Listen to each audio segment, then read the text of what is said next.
Welcome to today's episode of Huddle's Industry Insiders. We're here with Shobhna Jayaraman, who's carved her own path in the tech world, particularly around the intricate nexus of product management and machine learning. Shobhna's story is relatable to many of us who've navigated their way through academia into the tech sector, beginning with her time at Cornell and leading into her explorations and professional experiences in machine learning. We're going to dive into conversations that resonate with many in our audience, from those wondering about the real-world application of their degrees to professionals pondering a leap into the ever-evolving landscape of product management and machine learning. Shobhna offers her perspective on these topics, sharing her journey without claiming to have all the answers, but certainly providing food for thought based on her own experience. We'll touch on what it takes to get noticed by a university like Cornell, delve into the debate on the necessity of traditional degrees in tech, especially roles centered around machine learning. Shobhna will also demystify the role of machine learning product manager, giving us a peek into the day-to-day realities and challenges faced in this unique position. For anyone curious about breaking into machine learning or product management, or simply looking to hear from someone who's walked this path, Shobhna's insights are both accessible and invaluable. Whether it's understanding the nuances between AI and machine learning, navigating job interviews in big tech, or picking up certifications that matter, this conversation's about shedding light on these pivotal moments and decisions. Shobhna, welcome to the show. It's great to have you. And thank you so much for willing to share your journey. No, thank you so much for the kind introduction. Thanks for the opportunity and thanks for having me here, Kunal. Yeah, absolutely. Let's dive right in. I want to hear a little bit more about your experience at Cornell. Here, it's a lovely campus, but want to understand, was it the right university for you now that you look back at where you are and the things that you picked up on? Good question. Yeah, I almost went into Cornell Tech. It's the NYC campus, so very close to the industry. I was always skeptical of doing masters, a 1 year or 2 year course, and leaving the industry because I had some experience prior to doing my masters. And what's interesting in this university, so to say, is they have these product building, startup studio building courses. It's literally called Studio. It's an interdisciplinary team. And you have you go through the whole 0 to 1 process, this idea funneling, brainstorming process where it may or may not obviously gain traction with investors later, but through Product Studio, you learn some sort of frameworks or approach to product building in general, and kind of how to demystify that, the use case, the problem statements for it, market sizing, TAM, you name it, and then arrive at building the product with some opportunity, right? Some business model associated with it. It's also, what's interesting is not just your own product that you're building, but around you there are teams building it. So you hopefully one gets to experience that, learn from it, and go after it. In retrospect, a lot of guest speaker sessions were kind of cool to learn from the US market and how this operates coming from India. That was interesting for me. Of course, you read about all of it prior, but on hands industry experience and actually being on the ground with people, like in my case I went to Accenture for 2-3 months, right? So that part of it was pretty compelling and interesting for me. So to be away from industry but not so away from industry in my case. Yeah, no, I love that. When we think of these Ivy Leagues, especially international students, or even a lot of graduating students that want to pursue their MBA, it's always tough, I think, for these people to validate whether a university is a good fit. So if someone wanted to be an entrepreneur or someone wanted to create product, how would they feel, or how would they evaluate whether Cornell is a good fit for them based on the cost and everything associated with it? Good question. I'm going to give you some food for thought, or give everyone some food for thought. I don't think it's for everyone, just right off the bat. I also think it's for some people. I'm going to say both in the same vein. It may sound very odd. What I've realized is if your use case or the problem you're solving for as a founder is compelling, No one's going to stop you, right? The market is there, you're there. If you have good people, and it's the people stupid, they always say, good founders, you'll build it with or without an Ivy League, with or without a VC backing you. Like, yeah, you'll find people find their ways, and that's something I've learned across so far. Even when that's just beyond entrepreneurship, just in life, like people find ways. The tag of having, and this is a joke coming from me, like I'm from Cornell, but it's fine. The tag of having Ivy or non-Ivy, I don't. I've also personally, fortunately, unfortunately, the society may view it that way of tagging people or putting great, and all the labeling is great, maybe for comparison's sake, but authenticity and talent and a genuine passion or curiosity really goes a long way, whether you're not, whether you are or you're not from a traditional sort of university. Yeah, and that I think it's a great segue into a conversation we've been having with just broader MBA programs or higher education, especially in tech. And now that you're in the tech world and you're working at one of the largest tech companies, what's your perspective on masters or traditional degrees in tech in today's world versus online certifications or online degrees? Like, does that master's still hold weight when you're going into tech, or is it better for graduates or students to just do small courses and learn on their own and then apply? I don't think there is a one size fits all sort of an answer here. If and that may sound a little vague, but that is going to be my go-to answer. And genuinely depends on the person. If there is a network or a community that you want to build out of your masters, and very specific skill sets that one thinks the masters can provide without intentionally, trying to um, go for organic certifications or organic learning, even, right? um, Say this podcast, like, I don't know, people can learn from any space, like even go on Twitter and there's just a breath, and like a breath of knowledge waiting to be churned and waiting to be heard, read. It could go either way is what I'm gonna say. Not necessary, or nothing is a mandatory how to process, but trying to find that pathway to what works for an individual is probably key. Yeah, I love that. Um, the other thing that's kind of been on everyone's mind, whether it's students that are looking to get more experience in, or just investors looking for companies and startups, is artificial intelligence and machine learning. And this has been the hot topic for like the past 2 years. Um, Tell us a little bit about how you transitioned from being a product manager or in this product management mindset into AI, and how have you like mixed these two worlds together? Funnily enough, for me, it was pretty organic because I think I started my way out with some software products that needed algorithms and not straight computational, but like recommendation systems, stuff like that. I worked at Anheuser-Busch as a PM, again as an intern. It was an algo focused on backhaul management and transportation. So how do you come back? You go, trucks go A to B and deliver a load. How do you come back not empty, right? And what's the best way to fulfill, carry someone else's load and make some money along the way? There's a revenue and obviously saving carbon emissions. The two deep themes that I could probably give you is one, in the space of product management, I think trying to figure out the why of what you're building for, uh, with or without a tangible, operating revenue operating model or a business model. But yeah, first the why and then the model itself may come into play. And the second theme, um, why MLAI for this use case, right?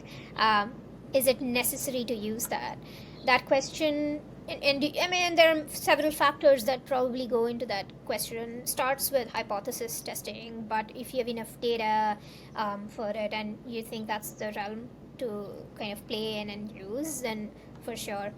Um, could you circle back to your second part of the question? Yeah, basically how you got from product management to machine learning, and then a little bit, I think we can even go into like what does someone in that role do in uh, a machine learning product management role. Yeah, I mean, a day to day or a week to week example in my case would look like we have a lot of experiment launches that we do. It's cohort based analysis, right? Um, so we don't want to launch for like 150 million users at the same time. So we probably do some data testing, hypothesis testing there. Um, it starts with some sort of discovery work. The platform itself has to have a product vision. So I won't say a strategy or a vision is built in a day. Neither is it built in a week.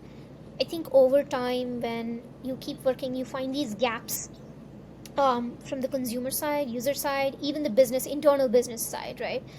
In my case, like we're not just solving for riders, eaters, we're also solving for earners, drivers, couriers, Hmm. marketing teams, right? And the CRM teams involved. So it's multiple counterparts internally in the business and externally as what you see as consumers at Uber. So interestingly, how do you find as a PM here in MLAI space, like find the niche between depth ML and engineering systems, having some sort of fundamental understanding of those components.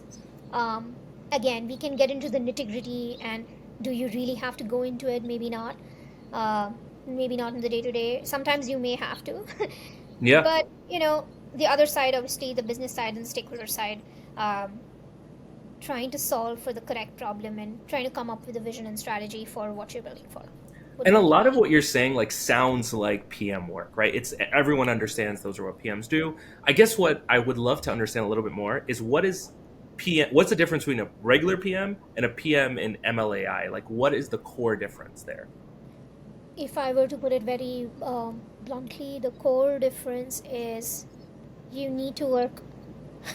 Let me also state it as a software PM, there will be feature launches. Hmm.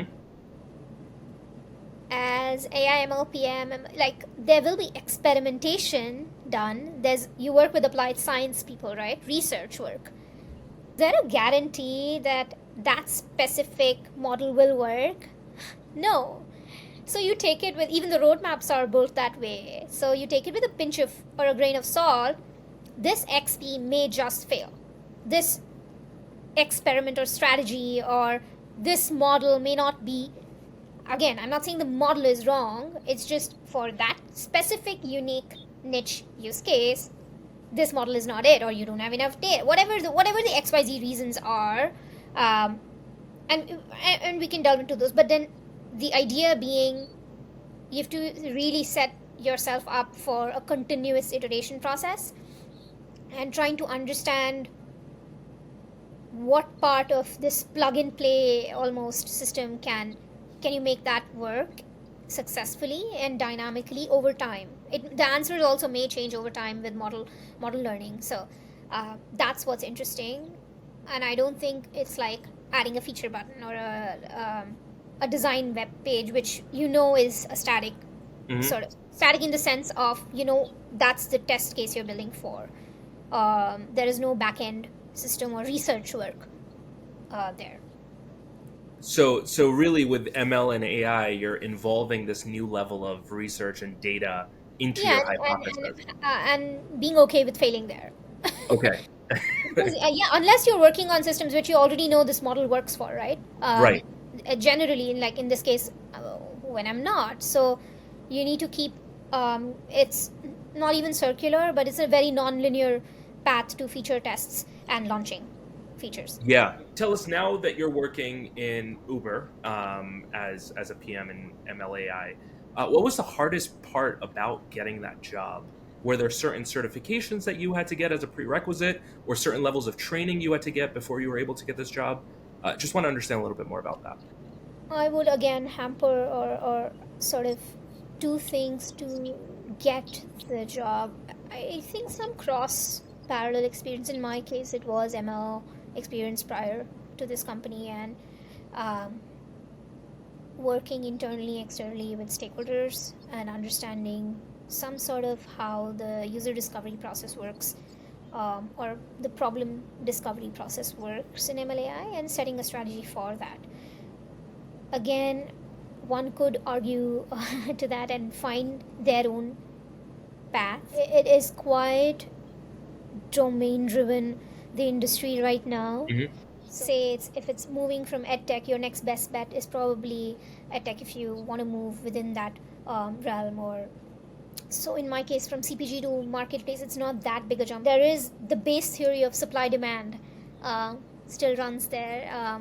If I were to point out, so there's some nuanced parallels that one Hmm. can find. I'm not just talking about my role, but nuanced parallels that one could find from their previous existing skill set to what other parallel skill sets can you draw for your next role, and to be able to identify for your next role, is that what you also want to do you have this deep desire to do it and learn those if they don't already exist, whether it's a hard skill set or a soft one that you need to build over time.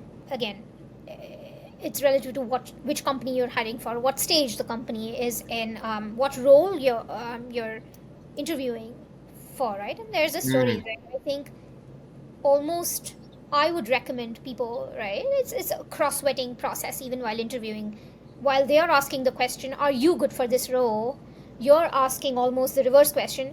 Am I gonna? I mean, I'm gonna spend 12, 15 hours here. Let's say, in a day, how many hours, whatever hours you want to spend on your job, considerably, and would you want to work on that problem? Do you really want to be there? Is this something that excites you? I will underline, it's not to create joy, but it's an expression of joy, and there is a difference. If it's to create joy or happiness in that joy, it's almost like you're chasing something. Chases never end well for any human being, but what ends or what is good is almost like it's like a game. If you enjoy playing the game, you don't play to win, you just play because you're enjoying the game so much, and then maybe you end up winning or losing, whatever the result is. Like the result at that point is it's doesn't even matter. It's because you enjoy the game so much. So it's like saying a role is football versus basketball. If you enjoy basketball, go play basketball, right? And find your fit. And there's so many questions one could ask to find what do you want to work on. And it's again just for AI product or ML, but just in general, this cross-vetting sort of helps. So and I think understanding that the applicant in this case has the right intentions for why they want to go into this role or this company, I guess, are there any like tactical necessities that students or graduates or even young professionals should be thinking about, whether it's Uber, whether it's Anheuser-Busch or any other company that is trying to innovate in tech? Is there any tactical skill sets one should start developing now if this is the industry or the field that they want to be going into? There would be some very like basic, probably encompassing skill sets. Soft skills would entail communication, written and verbal, having very high agency, Hmm. um, taking ownership. I think works for a big or small company, wherever you go. In terms of very tangible, hard skill sets, I mean, there are plenty of resources out there. I don't think I need to name them.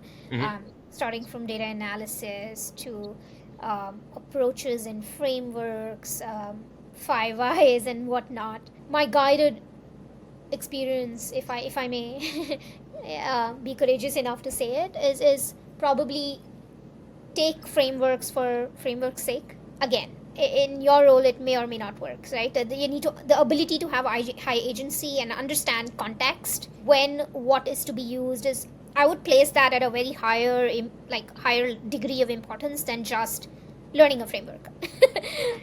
Yeah, and it does go back to the first principles approach of why does this framework work, and that's when people start to play with this idea of a traditional skill set and how that will come into play. But yeah, probably that's where I can leave some food for thought. Yeah. Yeah, no, that's awesome. Last question for us. Now that students or young graduates or young professionals are getting more exposed to AI every single day, as you mentioned, there's a lot of resources out there. People can even chat GPT what they need to do to Yeah. prepare. But I guess with your experience in the industry so far, where does one take the step to start? They've understood that this is something they want to do. Where do you begin? I'm gonna give two ways of thinking here. One is the more traditional, this how-to path of, going for a degree and reading up enough from books, social media, wherever you can find the content for it, specific domain knowledge, acquiring that. You also have these newsletters, Lenny's newsletter, Morning Brew. There are hundred others. I can keep naming. The second frame of thought, if I may, is the one who wants to start and really wants to be there has already started, right? They Hmm. find ways, and it's through these myriad items. And again, it doesn't need to be as linear as, hey, you have to do these XYZ Hmm. to achieve ABC. You could find your own pathway, and that's from mediocre to great, right? There's no copying that. So that's where probably, if I were to give anyone, any graduate, an idea, just follow your path, follow what you Yeah. want to read about, what does inspire you, and what, again, an expression of joy, right? And find that with some authenticity, not just for the sake of it, not Yeah. because not because someone said so, but again, do you really want to be there? The analogy here that I leave you with is, how do you find a friend? Through conversation. There's no particular, these are the 5 steps you must do to find a great friend, and you just be, and you find it. And I think that's the beauty of it, and that's where it's more organic. And one can obviously talk about it in 100 other mannerisms and ways, but probably what I'm trying to get at is, it brings out your superpowers, right? What are you good at? That will hopefully meld into the role itself. That can be your role fit as you define it. So Yeah, no, that's absolutely right. And I think it's so much about like finding your passion and does it align with the industry that you're going to be spending so much time in. yeah. Um, One thing I'm just curious about, you're in this very like quick changing industry, right? Especially working for a company that is leading that change in many ways or adopting it so frequently. I guess out of curiosity, like what excites you about being in this industry? Day to day, I think for me, what gets me is solving for compelling problem statements. And probably it shouldn't be similar every day, like something that I've used before or my mind has already kind of solved for intellectually. Probably I don't want to be in that room. So probably that's what excites me. And right now, that's where I am at, right? Every day is a new day, and every problem is a new problem to be thought through. So there is no given answer, Yeah. and you find your own answer. That in itself is very compelling, and that kind of motivates me. Apart from, obviously, to dump it down, the compensation or Mm, salary yeah. or whatever you That's never bad, right? whatever you do a Um, corporate job for. yeah. When you say compelling problem, though, can you like are you able to give an example of like what's a crazy problem that we wouldn't necessarily think someone, No, no, no, no, no. Compelling again? problems. It's almost like going back to the founder stories of Mm, people, or what is a problem that you think is worth solving? What do you want to solve for? And whether it's for a short term or a long term, again, we keep hearing about this, but it's so personal. I wouldn't want to spell it out. It's that because it's personal. so unique to everyone. Yeah, yeah, It's so yeah. unique that what you may find compelling and what moves you, so that law of inertia, I guess, it's not just for non-living things, but it's also for living, right? There is some sort of that inertia rule for us. What moves you from your situation? Yeah. But Yeah, I love that. Thank you so much. And that is going to bring us to the end of our conversation, Shobna. awesome. Thank you so much for sharing your experiences, the challenges you've faced, the insights you've gathered along the way. I know it's going to be so invaluable for others just to listen to that and get inspired by your story. To our listeners, we hope this episode has offered a glimpse into the world of tech through Shobna's eyes, whether you're a student, an aspiring machine learning enthusiast, or a professional thinking about a pivot into product management. Remember that every journey is unique, as Shobna, you've highlighted, and so much about your passion for why you want to do this. Thank you so And much for having me here. yeah, absolutely. If you want to talk to others like Shobna that are working in this role or industry, don't forget to sign up for Huddle. We're releasing our beta app this month to our users who've signed up early.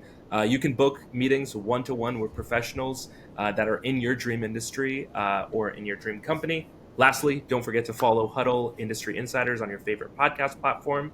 Stay updated with more stories and insights from professionals like Shobna, your next piece of inspiration or the answer to a question you've been wondering might just be in our next episode. Thank you for joining us today. Keep exploring, keep learning, and keep pushing the boundaries of what you believe is possible. Until next time, this is your host, Kunal, signing off.